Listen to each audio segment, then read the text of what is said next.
உங்கள் கைவினை நீர்க்கண்டம் சரியாக அமைக்கப்பட்டுள்ளது மற்றும் நல்ல செயல்பாட்டில் இருக்கிறது என்பதை உறுதி செய்யவும். இதில் வார் பீம், ஹெட்டில்ஸ், ரீட் மற்றும் ஷட்டில் போன்ற அனைத்து பகுதிகளும் தங்களின் இடத்தில் இருப்பது உறுதியாக இருக்க வேண்டும். தானே நீளத்தின் படி திசைகள் இருக்கும்.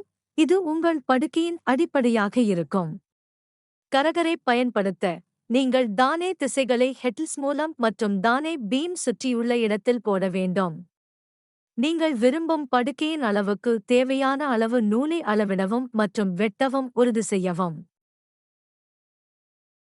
பானை நெசவின் திசைகளை எடுத்துக்கொண்டு ஷட்டிலை கொண்டு தானே திசைகளை ஒரு பக்கம் இருந்து இன்னொரு பக்கம் செல்லுங்கள். சென்ற பிறகு பானை நெசவின் திசைகளை பின் வரிசையின் மீது உறுதியாக தள்ளுவதற்கு ஒரு பிட்டர் அல்லது ரீட் பயன்படுத்தவும்.